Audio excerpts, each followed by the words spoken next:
G'day, listeners. Today we're joined by William from the Renters Housing Union. We're going to chat about some housing policies, obviously, the benefits of people getting involved in politics. You know, they might end up having a place to live as a result of it. We're going to chat about renters' rights, some of the good that came out of lockdown. I know it might be crazy to think, and then also some thoughts about inspirational leadership. So let's get into it. We promised viewers that we wouldn't only have political parties on here; we'd also have grassroots organisations. And today we're joined by William from the Hello. Renters Housing Union. Yep. Yep. I'm zooming in from WA. So thanks for having me on, Owen. I'm from the Renters and Housing Union. Obviously, we're like a tenants union. If you don't know what a tenants union is, it's like a labor union, but for people who rent, or best we accept anyone who's like hurt by the housing market, really. We're just trying to organize tenants, trying to use their collective power for better outcomes for in our rental market and for tenants themselves. And yeah, trying to organize, use that collective power that we all have. That's kind of what we do. Do like a lot of activist stuff at the moment, but we're trying to like push towards like sort of doing it more like working in a traditional union, but it's hard and it takes time to build up, obviously. So yeah. I wonder actually in calling it a union as opposed to say, yeah, I guess because can you tell us more about like the day-to-day stuff? Like, do you get involved in court cases and things? So it's not it's a bit tricky because WA is a much smaller branch. But like vast majority of our membership, like 77%, is based in Victoria, and over there they do a lot more stuff. So, for example, they help provide contacts for VCAT hearings when like landlords are like breaking the law, basically. And like basic contacts for VCAT hearings, they help repair. We have a collaborative thing with I think it's a construction cooperative, which then means that like if there's urgent repairs that need to be done, they'll come over, they'll do the repairs and then bill the landlord for them, basically. And yeah, so we provide a bunch of services like that, advice as well. And also like just general lobbying stuff we try and do, but that's not really our focus. Like I think that's what makes us different from a union, different from like a traditional NGO or any other agency. NGOs are a lot about sort of like I'm gonna steal this from a great book I read recently by the John McCaveley. But basically, I think it was Paul McCaveley or something like that. Anyway, she passed away recently. But basically, the idea of like mobilizing, which is just like you come out to a protest once, or you come out and vote once, right? Versus actual sort of like community organizing and sort of building up these sort of like deeper connections and actually like having a long term like power in like that sort of sense. So like mobilizing would be like getting people out to come to one protest or like the climate strikes, right? Long term organizing would be stuff like labor unions, for example, or long term political parties or something like that. Like those are examples of like actual organizing where you have a sustainable, more long term, and also creates like a social space as well. I like to view it as I know we've had a loss of a lot of third places, so I like to view the union as also a social space. But yeah, we're much more than just like a traditional NGO or agency where we just go to the government and like write reports and pay way too much money to consultants. We don't even have paid roles really. We do have like stipends, but it's not enough to live off. So yeah. Yeah, I guess like sort of like the benefits of a think tank, but with some actual political force, like people coming to protest. Yeah. Well, yeah. Well, I mean, we do. I mean, I'm on the policy committee, and so I'm not on that sort of think tank, those report side of things, but also like the long term goal. And the Rahu was founded out of this basically during the 2020 lockdowns. You had some landlords trying to do some really dodgy stuff, right? And so these tenants in Victoria all came together and said, "We've had enough. This is not appropriate." They came together and did a rent strike and organized around that. And from that, they were able to extract concessions from the landlord. And it's obviously debatable. I'm biased, but it led to the sort of what's it called? The eviction moratoriums that you saw around the country in the early 2020s started in Victoria with those tenants organizing with Rahu, and then we're evolving out and pushing out from there. But yeah, that was our initial success that sort of caused the union to be founded. Yeah. The strikes were like quite a few people actually joined in these strikes then. Yeah. Well, basically, the way you've got to do it is that like when I talk about similar to a labor union, I am simplifying it down because it's not as analogous. But like the way you do it is that you get an entire real estate agency right? If you have all of them striking, they're more likely to come to the table and like do repairs properly, right? And like do those minimum standards. Or if you get an entire building, say, it's a lot harder to evict an entire building because if you have like those sort of people that like sort of like having to go through that many people through the courts and dragging it out like that, those sort of people don't really want to do that, even though they're in their legal right to. But it can still like take like at least 2 months to even get a turnaround on getting actual cops to show up to an eviction.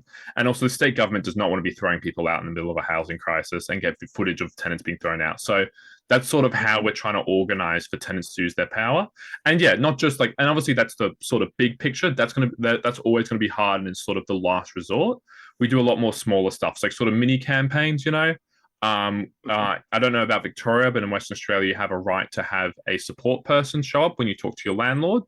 We sometimes will come along to that and be like, we're here to help you, like we're here to help back them up on that, or like make them feel confident in what they're saying. Because even if you know your rights as a renter, it's still intimidating as hell talking to your landlord about it. So if you've got like someone who also is there to back you up, it can really help.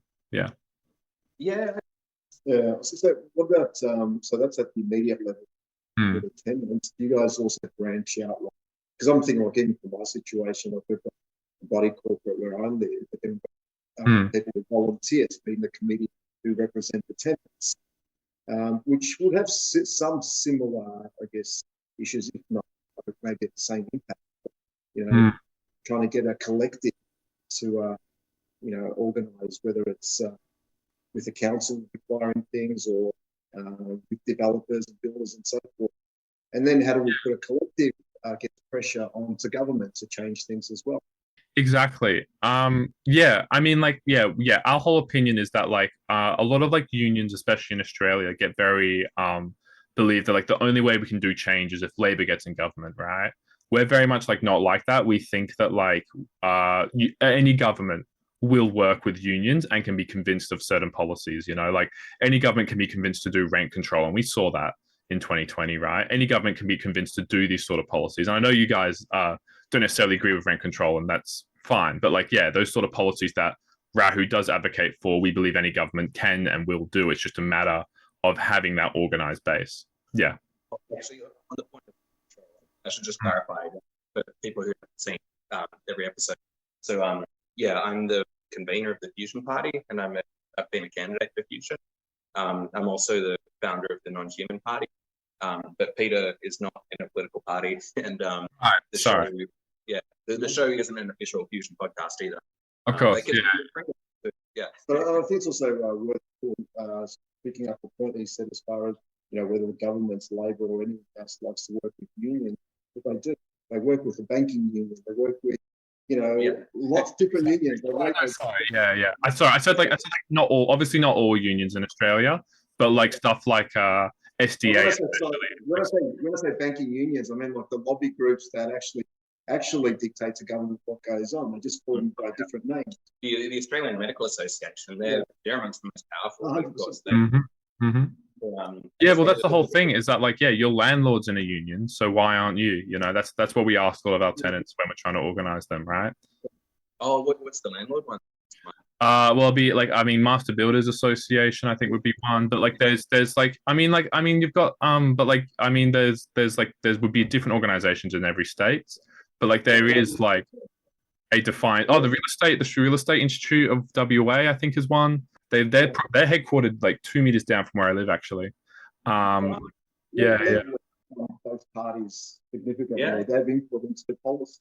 So, you know, to say that there's a renters union, a renters co-op, a renters collective, whatever name you want to use it should be government agnostic who they're dealing with. I think as well, William, by calling yourselves a union, you know, especially in Victoria, I think like, you know, across the road they had the CFMEU. They're known for getting things done one way or another. Yeah. Well, I mean, like, yeah, we don't do it literally now. Okay. I have nothing against those guys. They're good at getting their pay rises, aren't they? Yeah. Well, I mean, we like, a big philosophy we have sort of.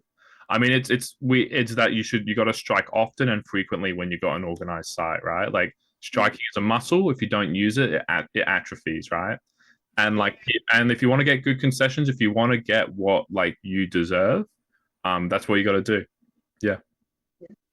We were saying actually last week, Peter, about having casting a vote every 3 years. That doesn't seem to be enough to get rights quite often.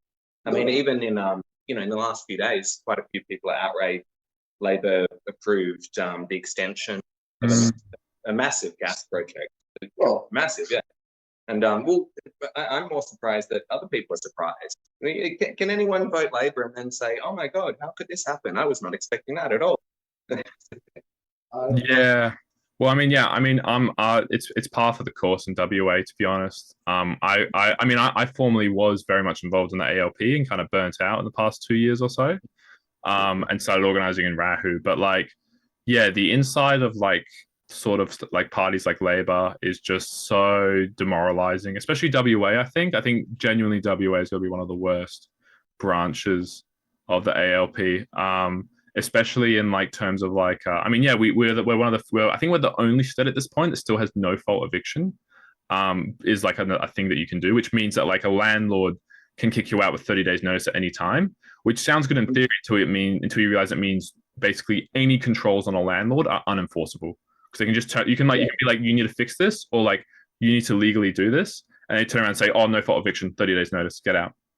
And it's atrocious. Yeah. Yeah, it's actually, when I was doing the research for Fusion's housing policies, I noticed in Germany seems to have amongst the most stringent rental protections. It also happens to be in Germany and Switzerland, 50% of people rent versus in Australia 30. And yeah, you also have to look at public housing exists in all those countries. Yeah, that's true. Totally competitive. There was actually so William, you're like the only policy person, are you? So I'm the only like office bearer, but we're informed by the members. Basically, we have these little subcommittees. We're working on 3 different papers at the moment. One is it's basically like a bunch of issues we want to tackle. So one that we're working on at the moment that we're really struggling to do is rent control. Another one is empty homes, and the other one is like minimum standards, like what the minimum standards would be, and like how do we tackle all these empty homes we're seeing, and like what Rahu wants to see as the government policy on how to do things, basically, and like how to fix this issue. And it's really interesting work and quite complicated. And it's also good to hear from like the members and try and get them involved in sort of developing that policy. So yeah. So is squatting part of the protest? I think with the whole squatting campaign, we haven't really done much of that in WA. But also I think where Rahu would target, I think most people, I know there was that issue with that woman recently, but that was more purple pingers than Rahu, but also like, and that was, that was a shame. And yeah, that is kind of an issue, but also like the things that we look at, like I know for a fact that there's a boarded up house across the road that hasn't been used in like years, that just sits there and like nothing happens with. Like there's so many examples of it. And like, yeah, if you like leave a house like that for like 2 years, 3 years, just completely empty, I'm not very sympathetic if like someone comes in, and again, the law is still on their side in this sort of situation, right? Squatting is part of it. Like it's part of a campaign, but again, that would be more like a campaign than an actual like what the union would focus on. What we would focus on is sort of landlord renter negotiations, and yeah, just sort of empowering those sorts of people like negatively affected by the housing market. So yeah, actually I wonder on that point of you mentioned minimum standards. I wonder so some of the countries I was looking at in my investigation, like Hong Kong for instance, in terms of minimum standards, ours is a lot better than that. You can literally rent a cave in Hong Kong. It's like, big enough, a short Hong Kong person can lie down in the cage. They can't see. It's literally a cage. Like you can see through the mesh. They rent it to a Hong Kong person.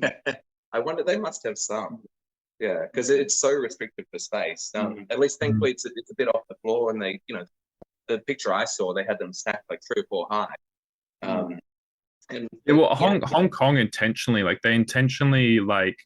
I think Hong Kong's one of the like the places where like YIMBYism has probably the strongest argument, because you look at Hong Kong, a lot of the land there just isn't touched, And like a lot of people say, oh, it's mountains, you can't build on it. But even so, there's so much land there, and it's intentional because the government in Hong Kong wants super high sort of land prices there because a lot of their revenue is based on land value taxes and stuff like that. And they don't release land for people to actually be able to use it.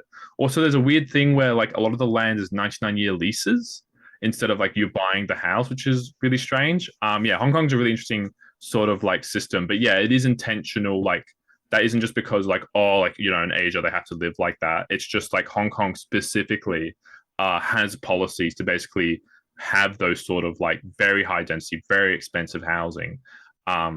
Yeah, I mean, my personal opinion is that like if you have expensive housing, it's because of the government. It's not because of like not necessarily because of market conditions. Like a government can intervene to fix market conditions if they wanted to. If you're seeing high prices over a 10, 20-year period, that's because the government has made it a policy. And in Australia, we know that that's a, like we've had successive governments, successive policies that have led us to a situation we've got now. Yeah. Well, I don't know. I'm not fully convinced about Hong Kong, sorry, but there was another example I was going to give. In Amsterdam, they're running very low on space, and they have quite a few universities, but the universities are telling foreign students, if you haven't organised accommodation by the time, you know, we're due to start courses, like just don't come.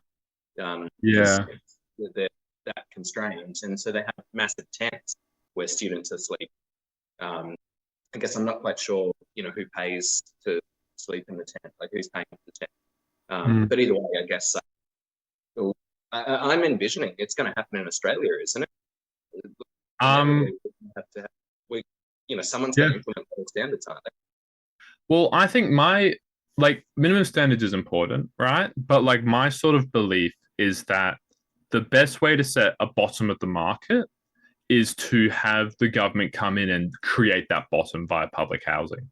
Like have like plentiful, universal, and well-made, well-maintained, and like set up public housing, and then that sets the minimum standards that landlords have to meet far better than any legislation could. Yeah. And we just the last time with the defence housing, program that exists. So they already do it with defence housing. Yeah. They've already got the infrastructure. They just decide not to expand it. Oh well, I mean, who's to say it'll work on the same scale? Well, it can. We just decide not to allocate funding to it. Well, I mean, just because they can pull it off, but how many soldiers there are, can they actually scale it to the whole population? Yes. I think a lot of people talk about supply, and I think that definitely is a thing. And I'm not like a NIMBY. I am big on like building stuff. And I think that there should be more, and people should be able to live in density. But if you actually look at it, the amount of like households created versus the amount of housing built, the amount of housing is almost double how many households are being created in this country. And that's like a broad simplification, obviously. Getting exact data on it, and how households are created are going to be influenced by how. What was the stat? How many? So the amount of like, I think a mate of mine made it. I can't remember the exact stat, but it was like, I think over like the past 10 years or so, the amount of households, like new households have come to the country. So that's not just like new people, like I'm talking like new families and the like, has grown at a slower, has only been like 600,000 or like maybe like 700,000 or 1 million, versus the amount of new housing built, something like 1 million, 1.5 million, or something like that. Like the amount of new housing is far outpacing the amount of new households. And I think that that's partly because that like the government wants housing to be high because it is in the interests of 2/3 of the population. 2/3 of the population is either a mortgage is in a mortgage or owns a home. They have an interest for higher housing prices, and that goes against the 1/3. And I think it's a thing that we need to start looking at needs to be talked about, is that housing prices need to go down at a certain point. Otherwise, I saw actually a stat showing they did a survey of all these groups. Do you want prices to rise, fall, whatever? And there were quite a few people who, who were prepared to vote against their parents' self-interest. People who owned homes who said that the price of homes needed to fall. I haven't seen the survey data, but like based on like just anecdotally talking to just my co-workers about this, right? Like one of my coworkers came in and said, "Oh, it's really depressing. Like housing prices are so high. I don't think my daughter's ever going to be able to afford housing." I don't know what to do, right? And I was like, yeah, it really sucks. I'm like, yeah, like housing prices need to be lower. I'm like, okay, how much was your house worth in 2010? And he's like, 600,000. I'm like, how much is it worth now? He's like, oh, it's worth like 800,000. I'm like, are you willing to lose all of the value on that house, barring like maybe like 700? I don't know what inflation over the past decade has been over, but like it would be like probably 20 grand, 50 grand at most increase in value. And he turned around and said, no. I'm like, well, you're not actually pro like fixing the housing market, then are you? Because you're not willing to lose that sort of value. And that's the whole thing is a lot of people say, I want these better outcomes, but they're not voting like that. I mean, look at Victoria, right? Victoria has implemented these laws that are causing like stagnation in rent. It is currently cheaper to find a rent. It's currently cheaper to get a rental in Melbourne than it is Perth right now. Bare minimum in Perth, looking at 400 a week. Bare minimum in like Victoria, looking at 250, 300 a week. Like it is far more affordable to find a rental in Victoria than Perth. And even so, you're seeing the Labor government become massively unpopular, and people are turning around and wanting, and like polling showing that the Liberals are going to get in next time, right? And like in Victoria, right? Oh, Yeah. I know that the state. I thought it was. Maybe I'm mistaken. Well, they're definitely unpopular, but I'm Yeah. not sure if the Liberals have found a candidate yet. Sure. Yeah. Okay. Fair enough. But like, but they're unpopular, right? Yeah, And like, yeah. And a lot of people coming out and saying, "Oh, I'm losing the value of my property," but it's like these are the same people that like a couple of years earlier were saying, "My daughter's never going to be able to afford housing." And also, it's the same people who turn around and then blame the housing crisis on migrants are the same people who complain about falling housing prices. So it's like, Federal Labor 2 elections ago tried to grandfather capital gains, and they're like, "Nah, you're out." yeah, no, it's just, yeah, it's completely. But yeah, I mean, like, yeah, people say that they want one thing, and I get the survey, and people like how people respond to surveys is always going to be biased. And when they face an economic reality, they're going to vote for their own self-interest. And like, yeah, like that's what Rahu is about. We can't advocate from a majority level, so we have to try and do these more sort of activism and this sort of action if we want to like defend or like maintain like these bare minimum standards or like not see these absurd rent increases, right? So yeah. I wonder actually on that note about voting, do you feel or like when you let's say a renter comes to you asking for help, do they ever feel like this sort of paradox, like, I voted for Labor and now I'm being screwed over by Labor's rules? Like, does that sort of churn through their head? I think generally when renters come to us talking about issues, we don't really talk about politics. Like we'll complain about like Labor maybe, but it's not like I'm going to ask them how they voted the last election, because like I like it's like one of those things of like let's get this like I would say in Rahu we will brush on it, but we're not really that focused on like the ebbs and flows of like governments and the luck and unluckiness of like politics. We're more looking about on the ground, talking to people, like getting them in these communities and these sort of this third place we're trying to create for them to try and like organize them really. Yeah. I see. Oh yeah, like no judgment. No, yeah. No, oh no, we're like, I mean, we have like a specific ideology in our constitution, but like we're definitely a broad sort of like we're just like anyone wants to come in, you want to fight for tenants' rights, you can stand beside us. Like our ideology is basically just like unions, right? Like we believe in unions. We think they're a very effective way to sort of improve the country and change how the country works. So yeah. I think the bit that's missing that no one's really discussing holistically is that why should everyone have this altruistic view about society to say, all right, I'm willing to give up the fact that after the third investment property, the government tax fund. Why? No, why should it mean that there should be more affordable housing? And what does that mean for the younger generation who are studying, who are trying to get out? What society do we want? No one's putting that conversation forward because, back to your point, no one saw that Labor just created the new mine to another 2017 because they're all talking about, the Libs and Nationals got divorced and got married. They deflected on that. So no one's saying, well, why should we all have this altruistic component to us? Because we live in this society. And what does it mean? Yeah. Because we are all creating welfare for those who have. But we're all saying it's the fault of those who were kind of giving, these shackles. Yeah, I mean, I think a lot of people can be very like angry at certain individuals for like different things, right? Like you can get angry at like the bankers or whatever. right? But like, and like that is an effective way to get people organized, and you should feel emotions, of course. But like the underlying issue is that like these individuals don't really matter because the way society acts and the way they're going to vote is always going to be in their like sort of self-interest, right? Like they're always going to vote for higher housing prices. They're always going to vote for their asset to appreciate, or even have the ability to buy housing in the first place. And yeah, it's a very complicated issue. Yeah, I've like very like sort of nuanced stuff on it. I kind of think that like a lot of like I think like the sort of I have to word myself very carefully here, but I think the way that we sort of just have this assumption of you own a property has been greatly damaging to a lot of progressive movements and sort of like has created sort of this like entrenchment of like sort of money in people's minds versus like their community or like helping out like people on welfare. Because I think you're much more likely to strike if you don't own a property. I think you have much less to lose if you're renting. It sucks, right? But you don't have a lot to lose. You can lose your rental, but that's it. If you go on strike when you're paying off a mortgage, you could lose your property, could get repossessed, right? Like I think when you had those sort of home ownership rates that were like is when they were the highest is when you started to saw the union movement sort to die off. And I've had other people say that I'm wrong on that, but that's my personal take on it. Is that like I think a lot of like progressivism sort of has been greatly damaged. Also, you're striking for anything, not just for your rental.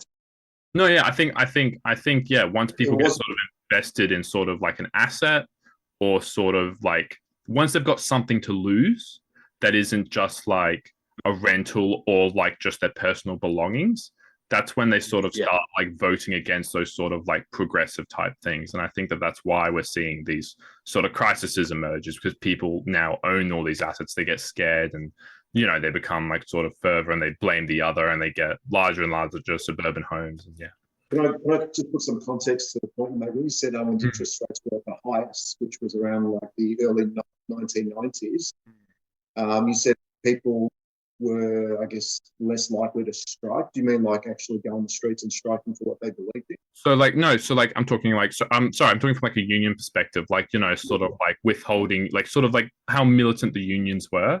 They in the 80s and 90s they were like I think most people would agree that's when they were at their least militant. Early 2000s you saw them start to increase with Fair Work, but even so today, comparing it to like even the 70s or the 60s. I just want to add some context there because I remember at that time I just got back from traveling and it was in Victoria anyway. Jeff Kennett introduced laws where if you did not get permission from Trades Hall to strike, each individual would have been fined at least $1,500 or $2,000 per person at that time when Jeff Kennett came. So that coincided with that period too. Yep. So that really started stopping it. Those laws are really becoming like I think South Australia has the most stringent like anti-democracy laws at the moment. Well, Jeff Kennett started here. Yeah. Back then, so that really started impacting when even people could just say, "I'm refusing to give you my labour, which I'm entitled to. I'm selling you my labour." He said, "No, you can't do that anymore." Yeah, right to strike has been decimated in this country by both Liberal and Labor governments. Kevin Rudd had the opportunity to restore the right to strike and chose not to. Well, I remember who brought the army, the Air Force in. Bob Hawke. Yep. The ACTU. Well, no, even but like I mean, but like this isn't. I mean, this isn't even a new thing. In 1949, Ben Chifley brought in the army to try and break the strike of striking coal miners. Labor has always sort of like, I mean, Labor's a political party, so they're going to try and win elections, and that involves sort of screwing over unions sometimes. That's just the calculus of that, right? Whenever they need to get the union folk to go to the army for the wars, who's in power? Mm-hmm. Actually, it's worth noting as well, especially for our less political listeners. Many people like to talk about the rights we have in Australia and what a lucky country we are. It's we only have so long to chat about the history of the union movement. Yeah, most of the rights we take for granted were they're hard fought. You never get any more rights just from asking politely. No. Eureka Stockade was like the start of the union movement in the country, arguably. We're the first country to have the 8-hour day for a reason. There's I read quite a lot on like labor union history and it's fascinating, honestly. But yeah.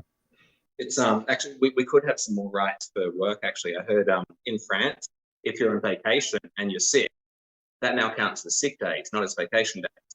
I think that's already in some EBAs. If not, is already the default. Is Yeah. that if you take a day off from work and you're sick on that day, and you got a doctor's note, that then counts towards your sick leave instead of your holiday leave. I think that's already a thing. I know that is the thing in IT at least. Yeah. Right. Right. Yeah, that actually, it's I was thinking one of the labour laws that I felt went a bit far was in France they had it, and then in Australia they implemented it recently. The right to switch off. So like your Right to disconnect. Your boss can only contact you between 9 and 5. And like I work with colleagues all over the world. If I told them like, sorry guys, I'm switching off outside of 9 to 5, I would be fired. Like I don't care what the laws are here. They would find a way. They would fire me if they said that. Yeah. So the fact that it doesn't apply to you, don't want it for everyone else. No, well, I feel that like, everyone else also who is going to be contacted after 5 p.m. They To be specific. But can I just sort of Sorry. But you're obviously also working in an industry where you can contract yourself out to different organisations. I think this is to protect people who probably don't have such, I guess, fluidity and ability to just switch, where they're at perhaps the mercy of their employer to make them work above and beyond. Yeah. Oh, I'm just saying I would be suspicious. The same as minimum wage laws. We need not just the laws, but we need workers willing to stand by the law. Like I used to live in the US, and Can I tell you? Look, I've managed and led a lot of teams, right? And employees who perhaps didn't even want to do. There is only one way to get discretionary effort from your staff. It's all about paying them extra. You haven't engaged. Yeah. So if you're a good employer and you have your staff, your employees engaged, you will get discretionary effort. So it doesn't matter what laws you put in place. So you need to be contacted. Sure, you can contact me. It doesn't mean you're going to get. So I'll do it. To be specific, the specific laws of right to disconnect is not that an employer can't send a message to an employee. It's just that he can't have the expectation that the employee will respond to that message or like turn around and like do anything with it. And honestly, yeah, I think fair enough. If you want me on the clock, you can. If you want me to be responsive, you can pay me like obviously a lower rate. But if you want me to be responsive outside of work hours, you can pay me that lower rate. And if you just need to send me a quick message saying, "Oh, can you start work at this tomorrow?" I think most people are going to be reasonable about it and be okay with it, right?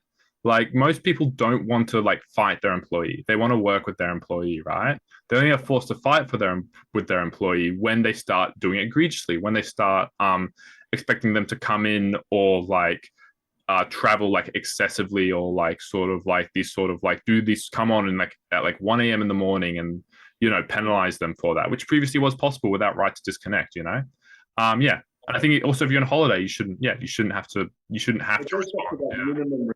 Minimum base, standard, and then after that, like I said, if you've got engagement with your employees, you'll do above and beyond.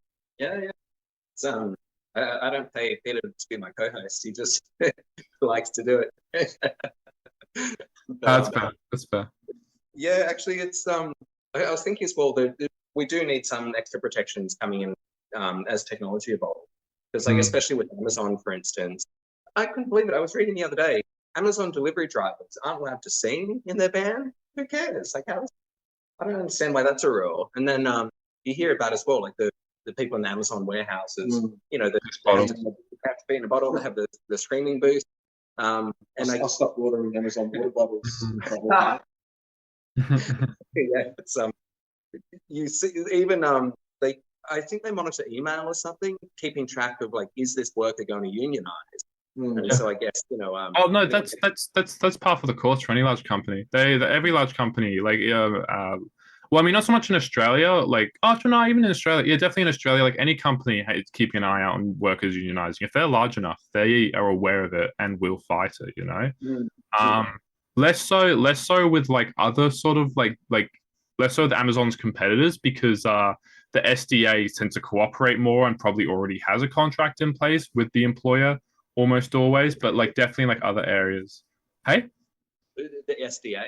The SDA, so it's a Shop Distributive Alliance. That's the union for like McDonald's, Bunnings, Woolies, Big W, like sort of general retail workers. We'll go with the SDA. A lot of criticism with how they run, but I'm not one to attack unions too much. But like they do cooperate quite a lot with their employer, and I think they haven't ever striked. I think is like, which is quite an indictment of them, to be honest. Yeah, I recall a mate was telling me that for retail in Australia, there's pretty much 2 unions you can join, and one of them is essentially a fake union for the benefit of the employer. So yeah, he's referring to SDA. There is a second union called RAFWU, which is it's like its own entity. Basically, I think the biggest cause for that split to occur wasn't just the SDA not being good, although that is a reason. But the other reason was also because because of the gay marriage stuff in the early 2010s.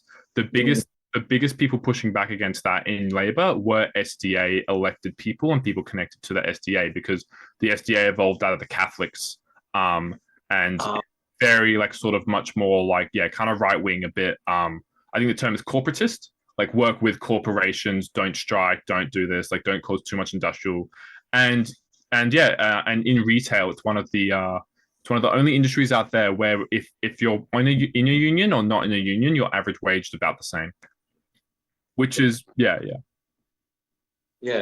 It's The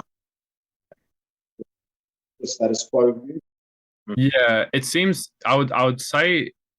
Yeah, I'd say calling it like a more of an advocacy group is probably a fair sort of critique of them, which is what unions really should be. They shouldn't be an NGO or advocacy group. They should be like talking about using the power of your members for that sort of thing. Yeah.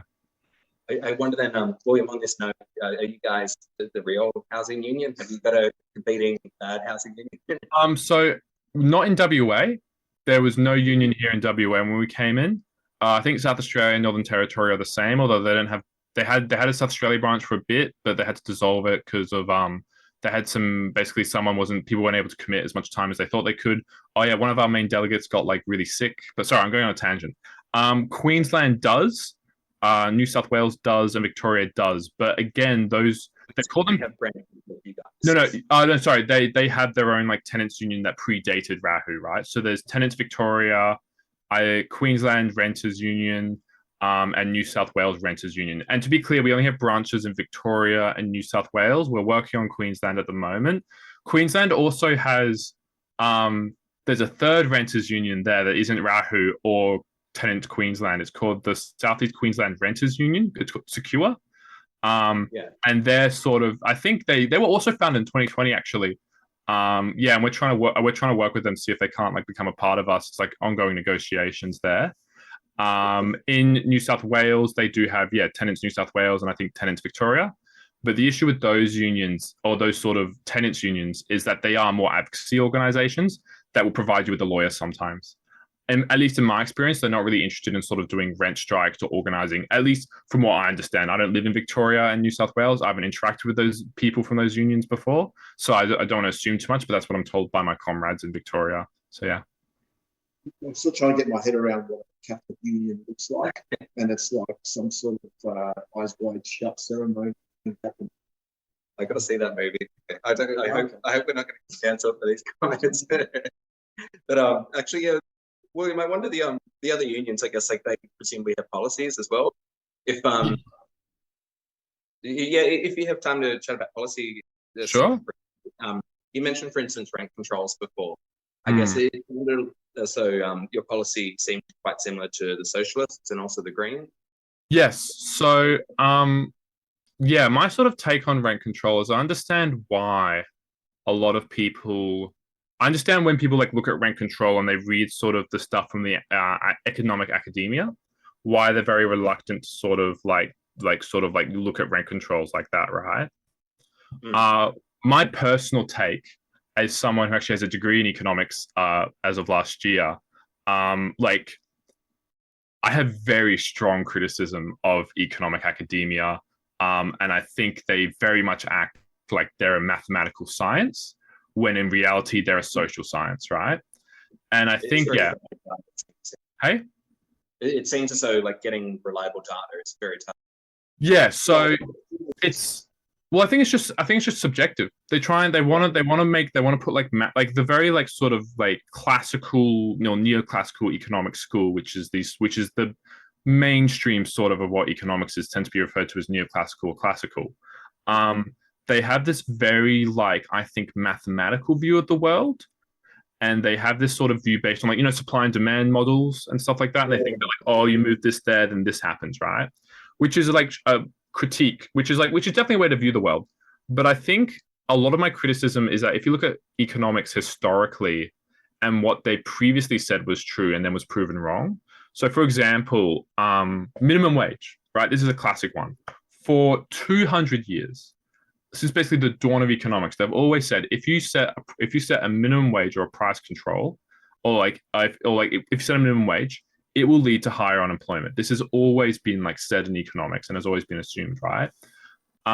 This was then disproven in like the 1990s. Basically, minimum wage doesn't increase unemployment; it increases prices, has a positive influence on it, but it can be negated through other means. But this was an assumption for 200 years, right?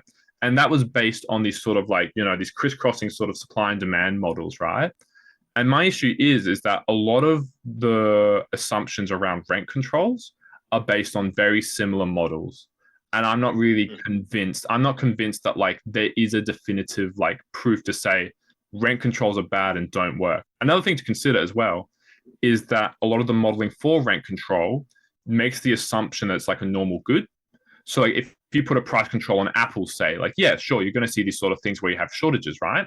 But rent is not a sort of good. It is a consumption contract, right?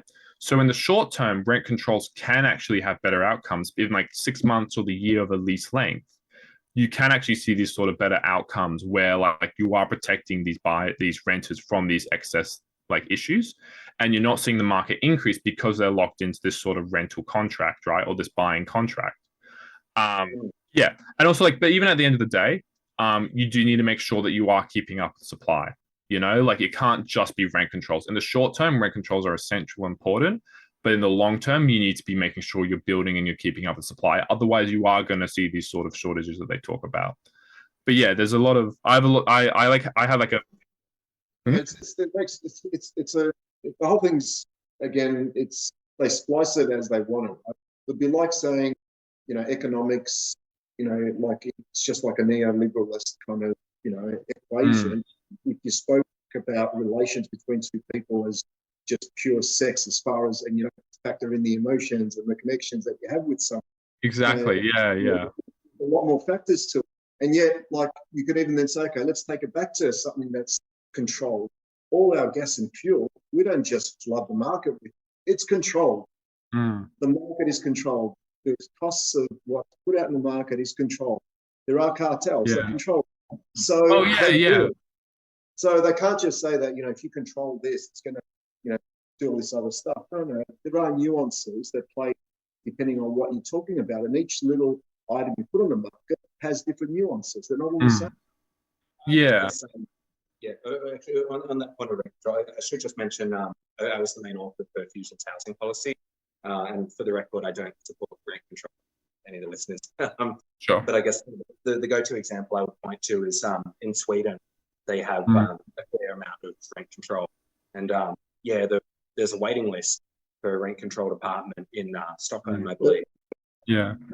Yeah, but when yourself or anyone else picks out an example out of context in relation to this country, it is exactly that, because this country is so different to Amsterdam, to Stockholm, to everything else. Very much. Because we live in urban settings. Like, we don't really not like Stockholm or Amsterdam. We still, you have the cities in Europe far easier accessible. What I would say about I think Sweden does have issues, but like I don't think that necessarily means that like you should drop the policy as a whole.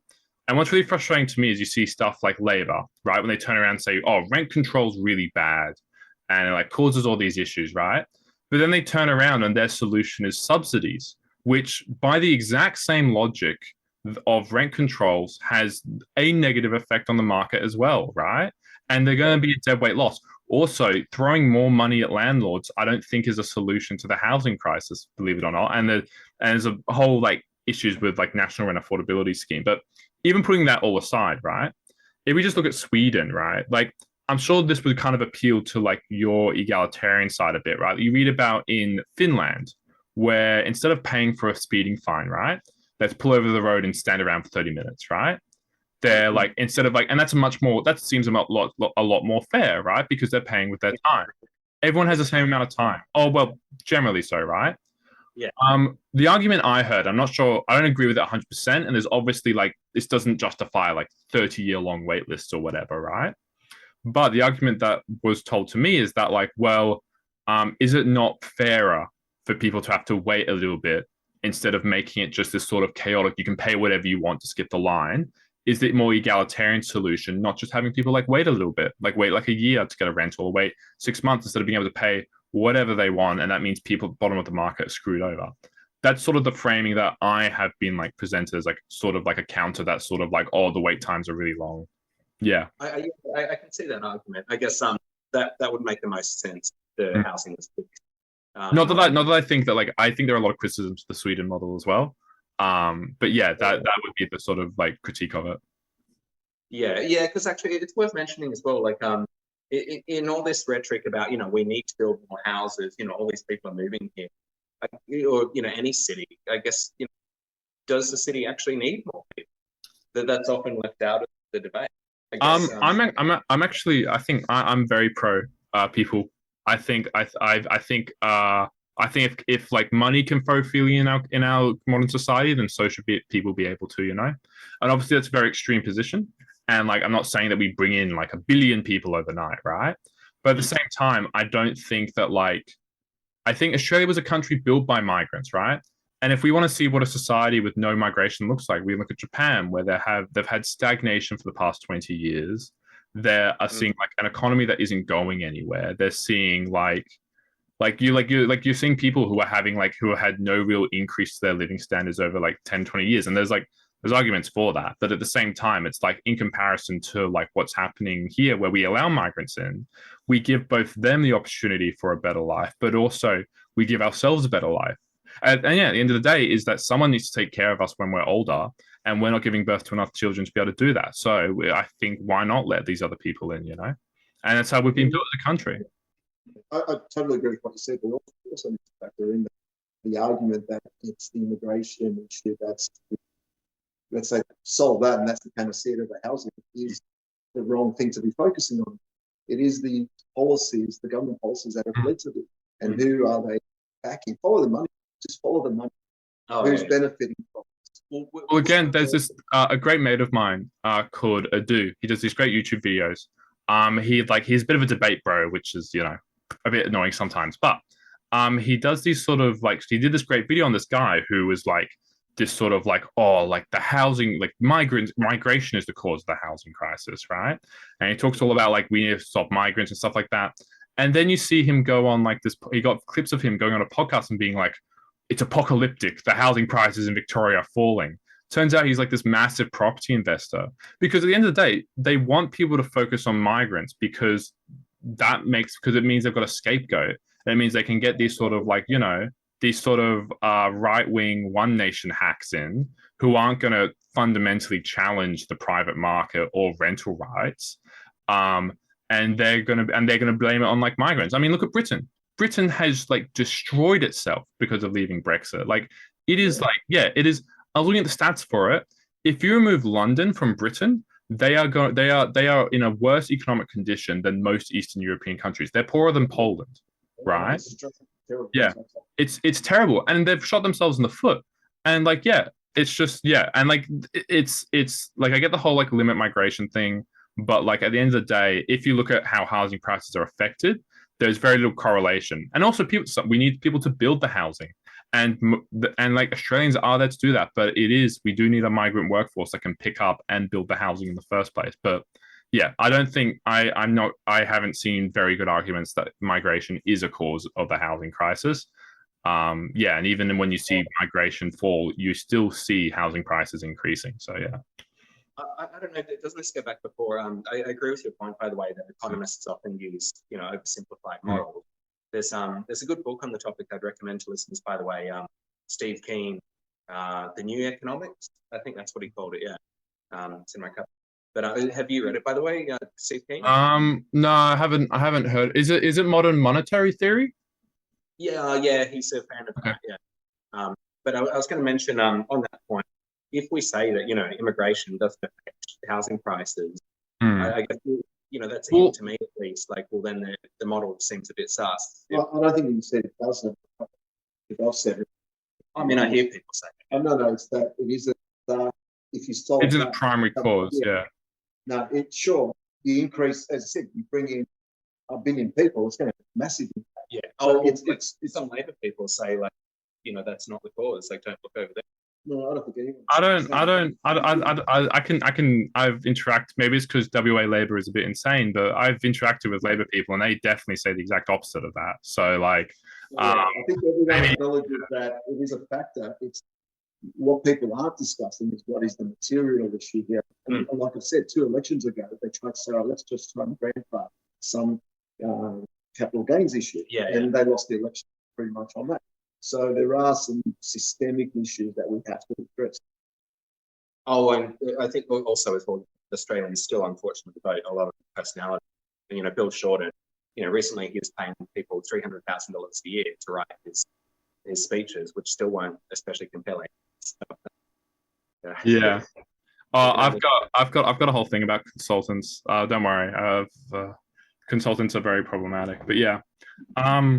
Yeah, I mean, I thought well, you had some. Yeah, I thought it was really good in your policy. You had some good stuff about sort of like YIMBYism. And I'd say I talk confidently, right? But I have this sort of belief that like, you shouldn't be 100% assured in your belief. I think it's just too chaotic to be sure of anything, right?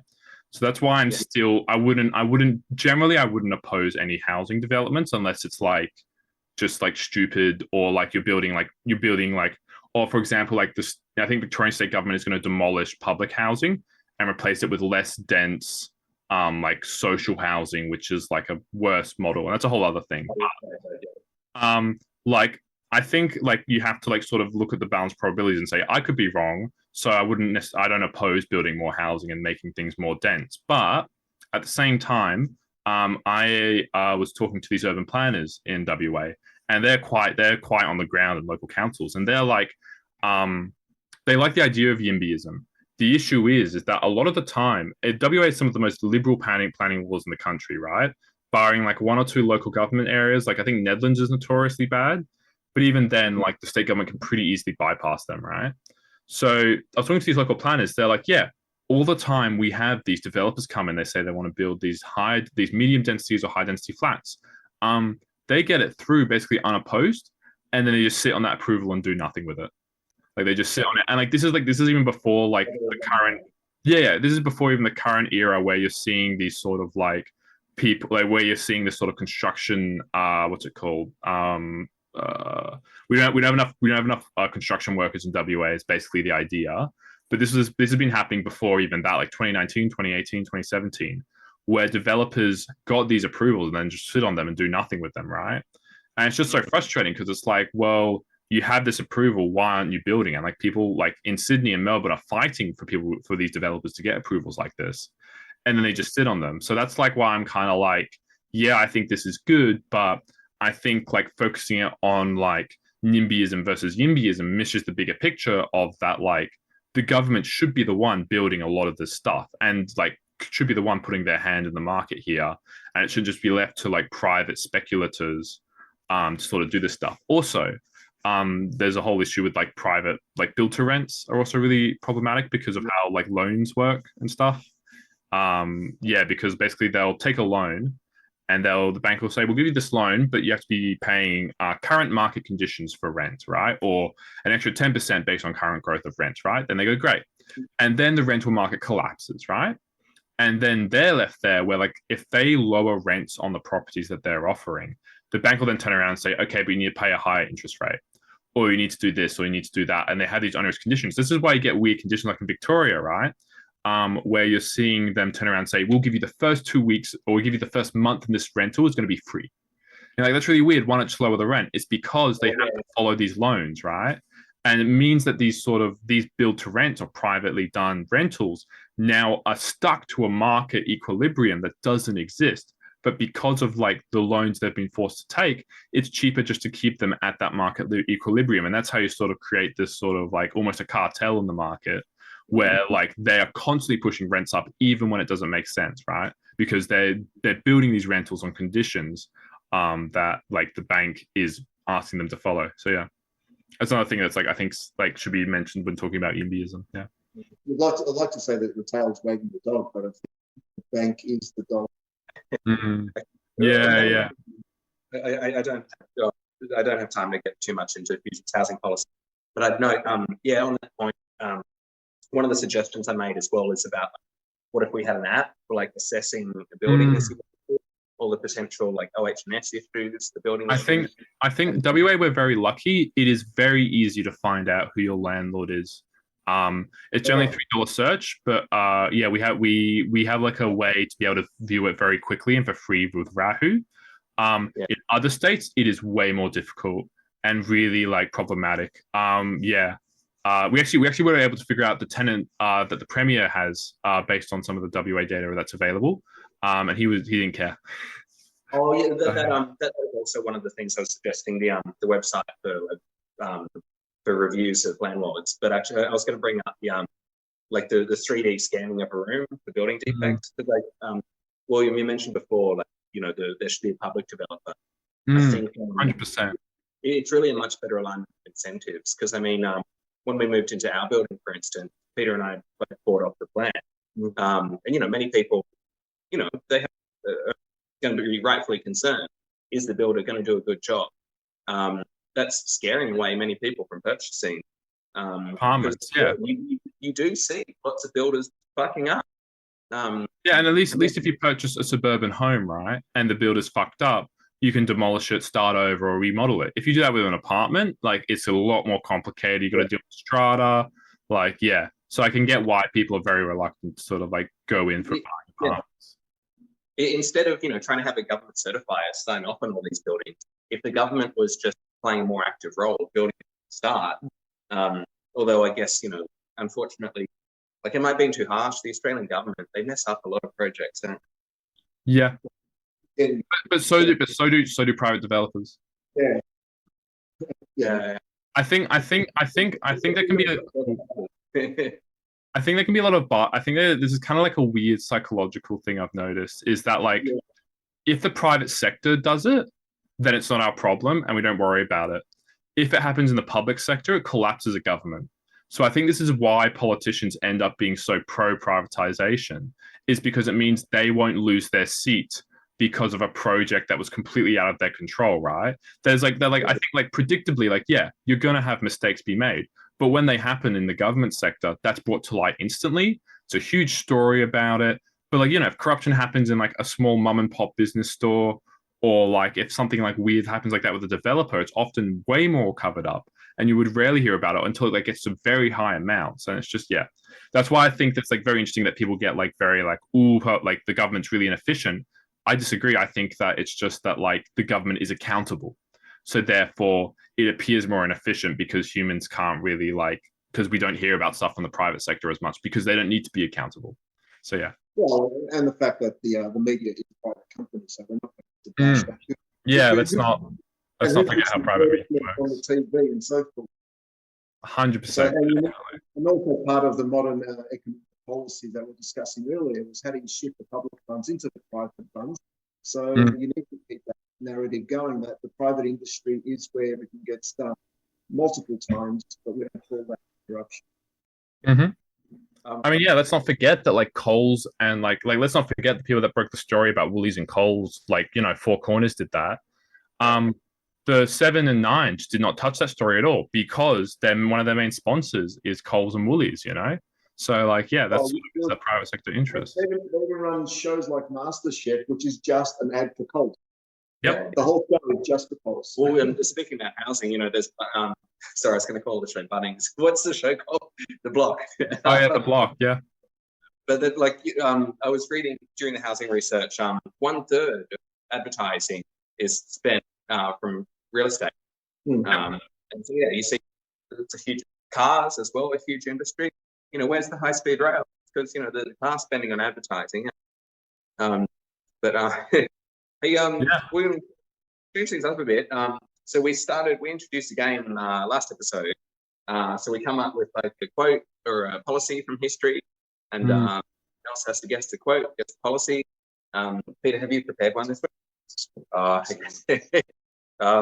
We've got a quote here. So an Australian politician in the last 40 years. Peter doesn't know either. I haven't told him.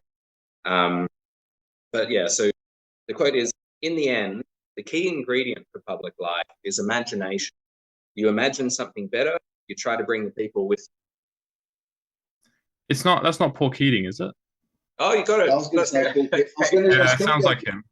Subtle and say, did Ange Postecoglou say that? It's Yeah. I always find it very amusing when politicians are winning elections. They talk about on the ground stuff, but when like they start losing elections, they start talking about the aspirational side, about how you can make society better.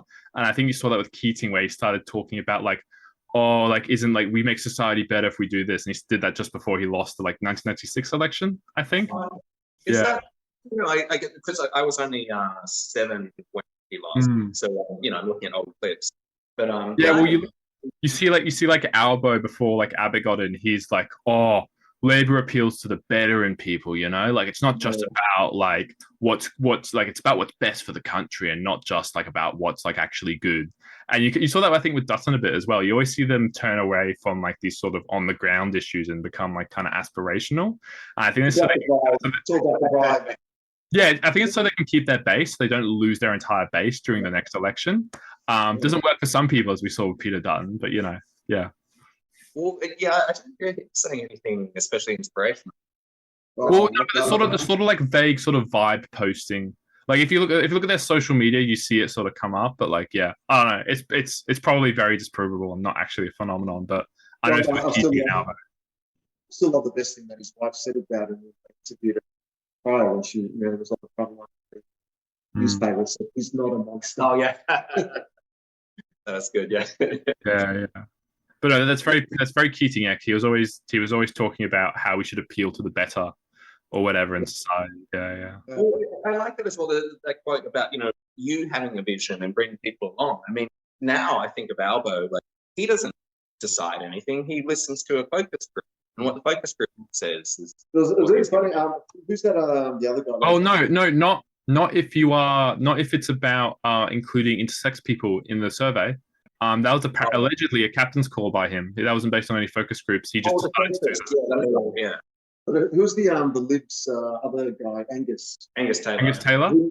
I think he came out and they asked him about, you know, what's going on and so forth when he lost. I think it was him or the Nationals. Some guy came out actually. Oh, Barney. No, it wasn't Barney. It was the other. Anyway, someone came out. I saw it recently, and he goes, "Like we've had a lot of soul searching. We realised that actually was one of the Libs, yeah." And came out a lot of soul searching. We tried to listen to a lot of these groups and consultants to tell us who we stand for. Yeah. But now we're going to go out and tell the people what they should believe. I don't know about tell the people. No, that's what he said. That's what he said. And I'm like, no, yeah, they get like that. They get like that when they're about to lose. It's always really interesting. wrong. We listen to too many groups telling us what we should believe in. Yeah. We're going to go back and tell the people for the next election what they should believe in. I'm like, oh, fucking read the room, man. Now I actually think about it. All like the most famous speeches in Australian political history have always been from people who are about to lose. Think Light on the Hill by Benjamin Chifley. That was just before 49. The Misogyny speech by Julia Gillard. That was before 2013. They're like a lot of Whitlam quotes are quite popular, and that was before he lost. I don't know.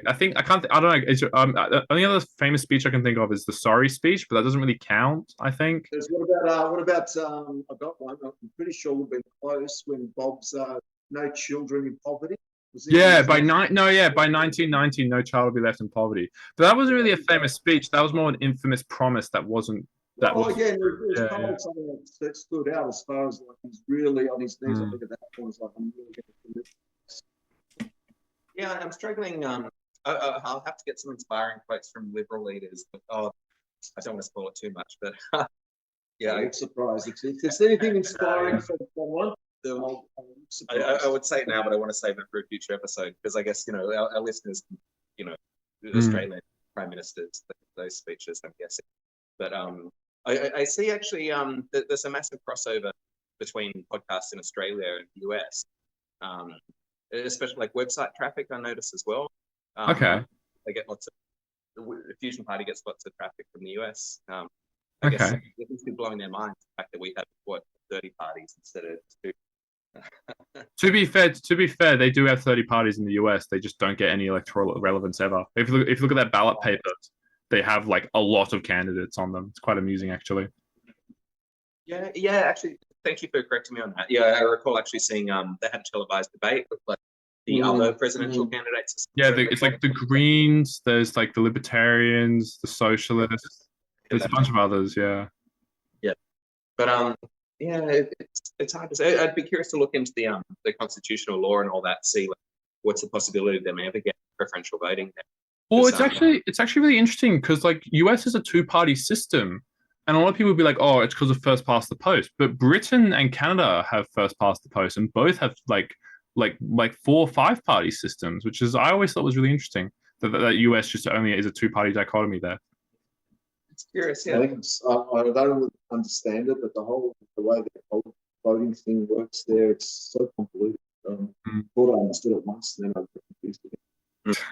So anyway, I guess we can't chat all night, but moral of the story: people want homes. They got to get more involved in politics. Can we say that? Get involved in your communities. I honestly think if you want to see change in society, talk to people around you. Make a third place, honestly, and make sure it's radical and progressive is what I would also say. Yeah. Okay, William from the Renters and Housing Union. Thanks for joining us. Thank you. Thank Of course. you. It's good to be here.